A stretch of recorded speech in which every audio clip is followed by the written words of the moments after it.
Hey everybody, and welcome back to the Big Tex saga. I am here to finish off the final details along with finishing off the boot. Throughout the episodes, I've gotten a lot of questions about how I did the path apply. Even for those of you that don't have the Innova Autopilot with the GFE upgrade to do the path apply, it's still a really cool feature to see if maybe your machine might have something that is similar to it, or if you can kind of adapt the same concept and do it free motion wise. So I thought I would show you that, and then we're just going to do a few little template pieces to lock down a few other sections, and then we're going to take a look at a sneak peek for what I did last night. I didn't go live last night because I was trying to do a lot of the background, and I didn't think it would be really conducive for you to just see me and not talk. So I thought I would kind of breeze past yesterday, and then tonight we can look at a few of these really cool things. And I've got a few tips for you right here. So let's jump right into it. Remember, if you're watching us on YouTube, make sure you're subscribed to our channel, or if you're watching us on Facebook, to give our page a follow and a big thumbs up. Ray is behind the camera once again this evening to read me your questions if you have any, so please feel free to throw them in there. That is what I'm here for, so I can quilt and answer questions at the same time.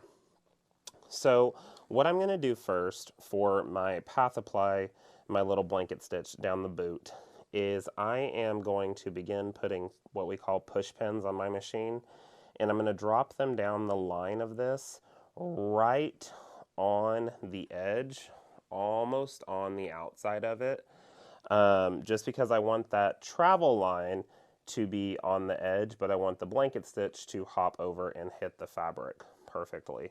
So I'm using my laser light. About 3/4 of the laser light is out on the green, and then 1/4 is here on the brown. I'm going to start a few stitches in from where I finished my last blanket stitch, and then that's how I'm going to click out my points from there. So we're going to start with that click process. And these clicks are semi-close together. And I'm doing my number one rule, what I'm not supposed to be doing, I'm touching the fabric. Whenever you're marking any points, try not to touch your fabric, because you can give it a little bit of a push and move it from where it actually is going to end up when you take your hands off. When the machine is stitching, feel free to put your hands there close by. Don't put it in the needle, please, just to make sure that you can make it hit exactly where you want to. But when you're placing your points, try really, really hard not to have your hand on the fabric or lean on the belly bar. We are traveling down the edges here, clicking those points. I'm just going to do one here along the bottom to lock it in. Once I've done that, I'm going to tap done on my screen, and then I'm going to head over to my computer and add in my blanket stitch. So over here on my autopilot screen, I'm going to remove all of the push pin dots that I have. So I'm going to hop into my push pin icon and remove all of the dots. And then from here, I can right click on my line, and I'm going to unlock it because I need to use it for my path apply. So I can select the line, and it looks like I jolted off that top section right there. See, it's kind of moved to the right. I'm going to get rid of that line real quick because I don't know what I was doing there. I can hop into my nodes, right click, and delete it out. Perfect. Back to path apply. I'm going to select that. Now I have cleared out everything on my path apply pad. These are all the little motifs that come with the GFE upgrade, except for these 3 that I'm using. But if I open up my library, I have all of these different really cool stitches that I can do with my path apply, but I'm just doing my little small blanket stitch. So I'm going to select the small blanket stitch, and that's going to place it down that line. And every space that it comes to, it's going to take another stitch. So some machines you could use some type of apply function. It will stitch with your regular 12, 6, 10, 12, 14 stitches per inch. This is going to be a single stitch at every single one of these places to make it look like a true blanket stitch, which is super duper cool. Another thing to take note if you are doing this on your machine, sometimes depending on the line, the way you click your line, the direction of it can go backwards. So if that happens to you, and what I mean by that is if you see, as an example, if it goes towards the outside, meaning it's not going to stitch on the boot like we want it to, that means that we've clicked the line in the opposite direction that the software needs to place this, because it looks at this as a pattern like it does with anything else. It's going from one point, from start point to end point. So I can back out of that. I can select my line, and then I can use my reverse sew icon to move the start point to the opposite side. And then when I come in to do my path apply, the lines, the blanket stitch is going in the correct direction, which is super duper cool, and it's really helpful, especially when you're just clicking around and then you look at it and you hit the path apply and it's not the way you wanted it to go at all. So that's a really cool feature. So I'm going to go ahead and start this up. So I'm going to get go, and I'll head over to my machine, and I'll have it go to its starting point. And I'm going to go ahead and pull up my thread.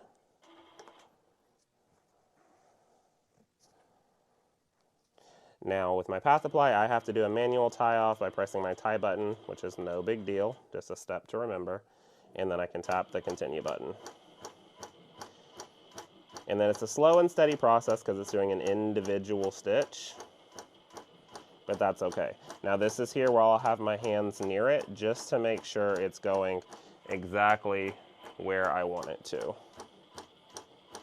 And while that's going, do we have any questions, Ray? No. Oh no, just everyone's just watching, getting all the questions answered without them having to be asked. Again, thank you all for joining me this evening, a little impromptu live. Let us know where you're watching from. We always like to know that, what project you might be working on this Saturday evening. This Saturday, right? Yes. Yeah, this Saturday, okay. I've been consuming a lot, or putting a lot of my time into Big Tex, so I've kind of lost track of dates. I was up here until midnight last night working on this. And then eventually you have to stop looking at the project because you start to get cross-eyed and go a little crazy. So you can speed up the path apply process, but since it is doing an individual stitch at every single place, you don't want to go too crazy with it because then it's going to end up jolting the machine a little too much. And then remember, we are using monofilament for this. You don't want to go too crazy with that either, since it's an up and down process. It might cause the thread to break. So I like a nice, slow, steady process here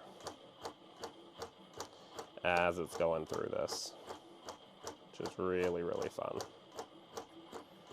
I'm going to trim my threads up top while that's still going. A lot of viewers. Yay! We like viewers. All over the place, too. All over the place? We got Amarillo, Round Rock, Kentucky, Louisiana, Florida, Minnesota. There we go. And I got a question. What's the question, buddy?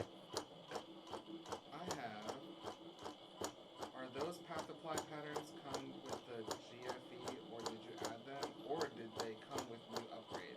Oh, really good question. So the path apply patterns that were in the motif library, that they come with the GFE upgrade. GFE stands for Grand Format Embroidery. My ANOVA can do an embroidery option if I have the embroidery module, and Path Apply is one of the options that come with it. So majority of those patterns came standard with the Path Apply upgrade, but I know a few of the motifs are in the latest autopilot upgrade, which I think so far has only been released for the M series models. Oh, is it? Oh, there we go. Too busy talking, not looking at cameras. That's what happens. So I'm going to tap OK, and then I will have to do that manual tie off again. I say manual. The machine basically does it for me. And then I can pull away, come back. I'll do a single stitch, Remember to always give your bobbin thread a little bit of a pull, and you'll hear it pop in, and that's how you know you've got no thread tails on the bobbin, or on the bottom, which is really, really nice. Okay, so there is that one, and like we did in the last two, once I get done with what we're doing here, I will take the phone off and we'll get a closer view of what we're doing. But now we're going to hop into this section right here. So I got to move camera and take off belts, so stay with me while I'm doing that. Feel free to drop in questions, and Ray will read them off. I have one question. What's up? I have a question about a laser. Uh-huh. They're trying to get theirs accurate. Uh-huh. They move theirs to the front versus the side. Uh-huh. Does yours shine directly into the needle hole with no fabric on, when there's no fabric on it? So, good question. For computerized machines, you can get your laser light on the front. Majority of them come standard that way. So you can have those perfect click points. But it gets really interesting when it comes to getting perfect accuracy. Reason being is when there's no fabric on it, the light shines in one spot.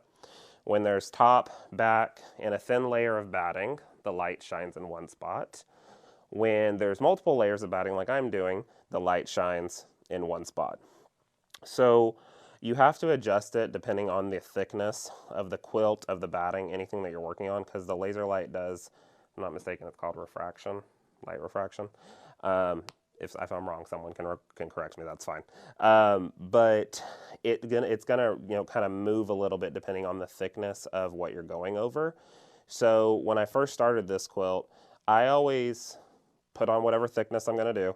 I will move the machine onto that, and then I'll place a layer of a piece of paper or painter's tape. I like painter's tape because it sticks without hurting the fabric. And I'll put that underneath the hopping foot. So kind of an example. Underneath the hopping foot, and I'll stick it on. And I'll take a single stitch without any thread, and that's going to give me the hole. And then I can adjust the laser light to make sure it goes directly into the hole on the painter's tape.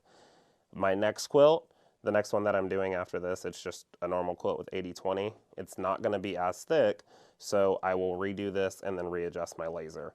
Because I always want it as accurate as possible, but the thickness of the quilt changes where that accuracy hits. So I've got the belts off, and then I'm adjusting my handles so y'all have a better view. But right here, we are going to do just a little bit of ruler work stitching with our 6-inch arch to just lock down these sections. Nothing crazy. I'm not doing a ton of stitching in the boots or anything like that. I'm just doing a little bit of stitching here and there. And then we're going to be able to take this quilt off, or at least the bottom of it. I still have attached one piece, but we can take the bottom off. So I'm going to get here to my starting position, and I am going to take a single stitch and pull up my bobbin thread. And then I'm going to do a few more tie-offs. When I do, this is all going to be free motion now. When I do free motion quilting, I do not like my laser light on. I feel like it's in the way, and it's not going to work in my favor. So give me just a second. We're going to move camera so we can get a better view of what's going on. And then I want to give you my little trick for how I go through a bunch of layers of fabric and stabilizer, batting and backing without skipping stitches. So I believe it was last episode we talked about it. Might have been the first one. But when you go through a bunch of layers, especially with stabilizer on the fabric, you can get what they call needle deflection, which means as the needle goes down, it slowly bends just a hair because of all the thickness that it's going through. When it barely does that, even a minute little bit that it moves, it causes your thread not to catch properly and create a proper stitch. And so that causes you to have skip stitches. We don't like skip stitches around here, okay? Especially when you're going through this. So I talked about it, but I thought I'd show you. I use Isa thread on my cotton threads, but I also use it for this type of scenario. And we have it on our website, longarmsupplies.net. Little plug there. But I get to crack it open, and I'm going to put a little bit on my finger. And I try to do it, I mean, it's not going to hurt the quilt, but you don't want to do a ton of it on the, but just a little bit on your finger, and I will rub it in with my finger, and then I'm going to apply it to the needle, and then I have a spare piece of batting lying around that I can clean off my fingers. What that's going to do is add just a tad bit of that silicone lubricant to the needle, and it's going to glide better through all of those layers of fabric, as well as that stabilizer to help to skip, or help to not have skip stitches. So let's put it to the test. So I've got my ruler with my grip dots and my ruler base on. I've got this at 12 stitches per inch. And I'm just going to plop right in. Now, you'll be able to tell when you start here, either you see skip stitches, or you start hearing it really pop, like pop, pop, pop, pop, pop. That means that it's lost that extra little layer that you put on. So you'll have to put some more up on your fingers and then put it on the needle. You can also put it on batting and put the batting onto the needle and apply it. However, sometimes it can get the fibers on the needle and then you end up gunking that up. So I'm hearing it make that pop already. So I'm going to grab a little bit more, put it on my fingers, and then apply it to the needle. Can wipe off my finger and then get back to quilting. But that little bit just keeps you from having skip stitches. And I normally, it's going to be a ever so often thing. So just keep your Isa thread nearby. And I can hear it popping right now. Well, if I hit the pickup button, not the tie button, that'd be better, but that's okay. I'll just put some on. And it's worth stopping every few seconds to do this. One, so you can get the quilt to look the way you want, but you also won't have those skip stitches, that frustration, anything like that. So right through there. And that's going to be those arcs. I'm going to drop down and we're going to arc across the black and then across the light brown section here as well. So I'm going to get myself a straight line ruler, whatever's close and available to me. Oh, there's one right here. Let me grab it. So we can go down the edge.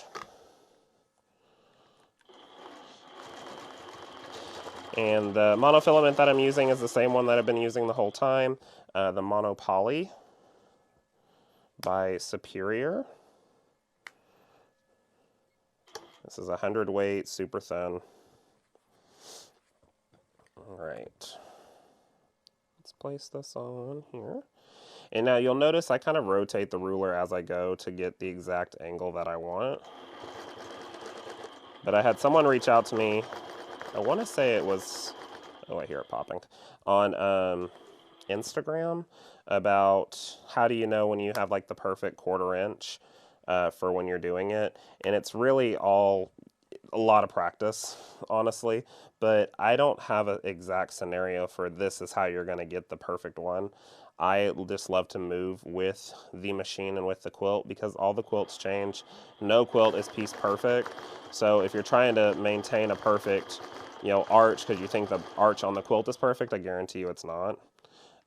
So you're going to have to kind of adapt to the scenario and work with the quilt. I hear it popping. So we're just going to keep applying that. But it keeps us from having our skip stitches, which we don't like. We like that it doesn't happen. We don't like that skip stitches happen though. So right down here to the end, I'll tie off, and then we're gonna do the other boot real quick. Oh, okay. Let me pull out my thread trim, and then we'll shift over. While I'm doing that, Ray, do we have any questions? Could the popping sound be because the needle is dull? Good question. Could the popping sound be because the needle is dull?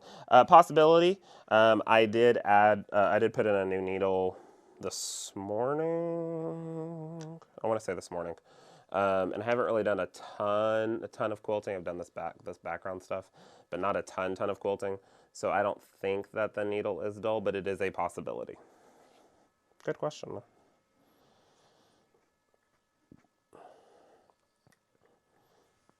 you have time for another one? Yeah. What you got? It's about oath applied blanket stitch. Can you make it wider and further apart like on a regular sewing machine? Really good question. The path apply? Yes, yeah. Okay, yeah, it's path play. That's probably what it was. It's path play. We love autocorrect on our keyboards. So yes, you can change the stitch length. So in the that section where I clicked on the motif library, right below that was a motif editor. And I actually did that for this one. The one that comes with the machine is actually a little smaller, and I don't think it was going to hit the way I wanted it to. So I can click on that editor, and I can actually drag the stitch node to make it whatever size, width, or length that I want. But yeah, you can do it in the editor of the path apply. Good question. Do you have another one? Do you have another one? Okay. So I'm just going to go up here. I should have put this on before I got started. Great for threads. It was originally designed, manufactured for thread breakage and for lint. It really helps decrease the lint on the thread when you apply it to your cone. But I have found multiple other uses for it that use a thread.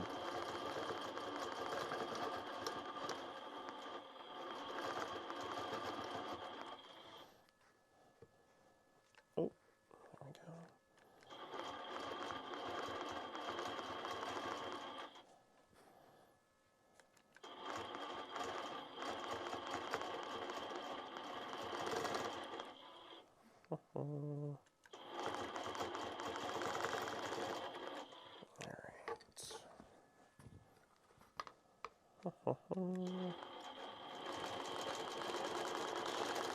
This is almost the end. I've got one more thing to do at the very, very top that I remembered that I missed. But I am almost done. I'm so excited. This has been a wonderful quilt to do. A lot of learning that I did on this one. A lot of design choice was done on this as well. And so I'm just super duper grateful for Karen and the folks at the Quilt Asylum that entrusted me to do this for them.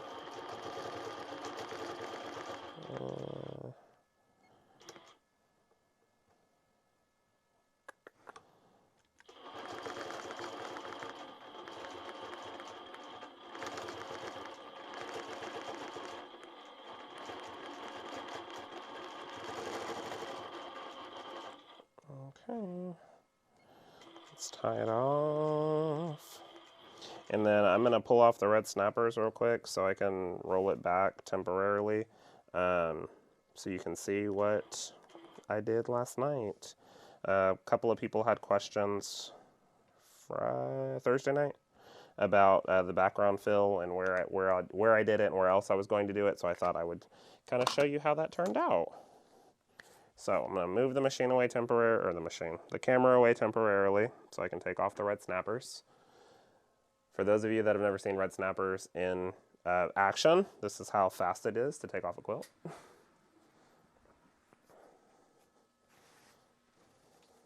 you're taking the quilt off, my question. What's up? What size arch were you using? Do you sell them? Good question. The arch I was using was the 6-inch arch. We do sell them a bunch of templates on our website, and the arches can come in a set of 3 for a little bit of a discounted price. The 6, the 8, and the 10. But what I love about the arches is the majority of applique or pieces or anything like that are just a series of arches. So having the 6, 8, and 10, that's a really good combo to have. Alright, so we're just pulling these off really quick. Hard with the camera stand, but it's okay. Boom. All done. The bottom at least. But that's how fast that comes off. Alright, so Ray, can I get you to go press the button over there, please? Press letter A, the top one. Oh, wait. Okay, go ahead. A little bit more. That's good for now. Okay, and then if you'll turn off the lights, please and thank you. No. Oh, no, not now. Hold on. Thank you. Okay, go ahead. Now. Oof. Y'all, look at the texture. Oh, I'm gonna cry. This is so beautiful. This is a pattern called Modern Eccentric. This is by, actually, can you turn the lights on one more time? You might as well just stand by the light switch for a minute, please. Thank you. Modern Eccentric. This is by Anita Shackelford. Um, so I did this pattern because I just wanted to simulate the wind moving through the grass and the actual grass blades themselves. I did this with, I believe it's called Forest Affinity. Yes. Forest, yeah.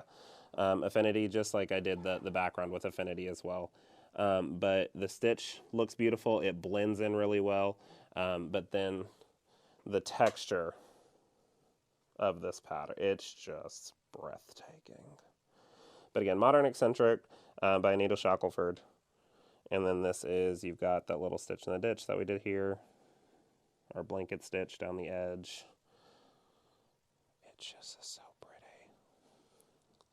Now this is a pattern called Behold. This is from Long Arm League. Jess, I don't remember her last name, but Jess. I just wanted to simulate hills, but wind moving through the hills. Kind of looks like seashells too when you flip it the upside down the way I did. But I didn't want to add a ton in this green because I thought it would take away from everything else. So that is where I ended up with that one. One of my favorite parts of this quilt, I am very proud of this part, was Big Tex is at the State Fair, which is located in Dallas. And I love Dallas because I'm from here. Whoop whoop.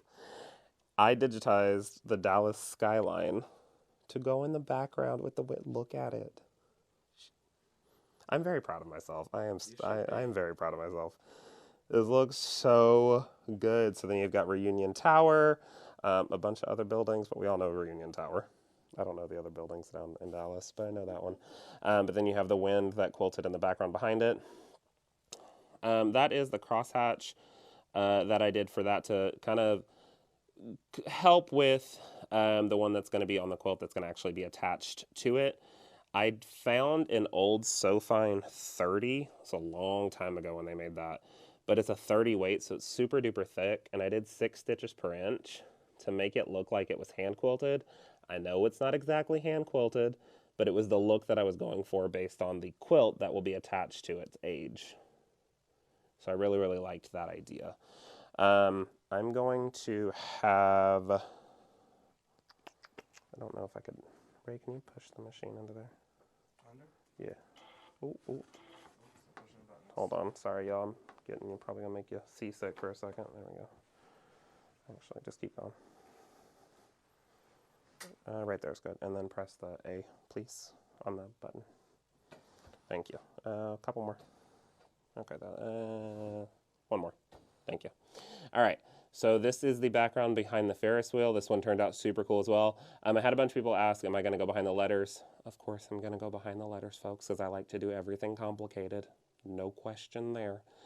So I ended up having to split the pattern a couple of ways with that to make it not go around and around the letters. But the letters are on the Ferris wheel, not by wire, but they look like they're by wire.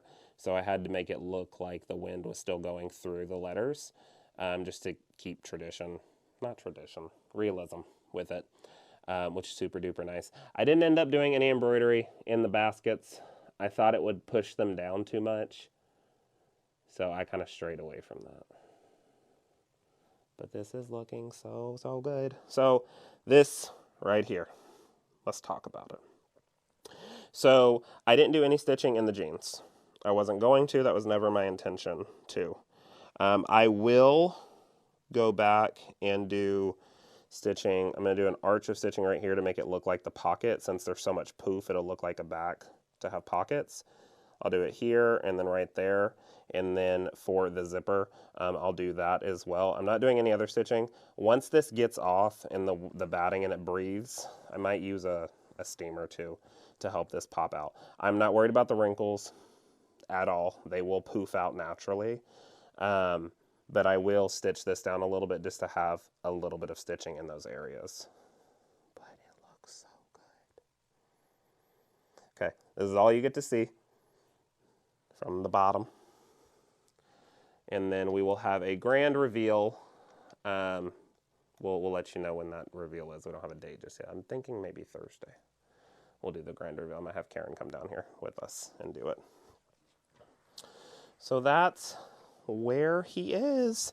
So I'm just going to pull it back to where I need it, and then I'll just kind of put a clamp down here just to do the quick stitching right there, and then that'll be it.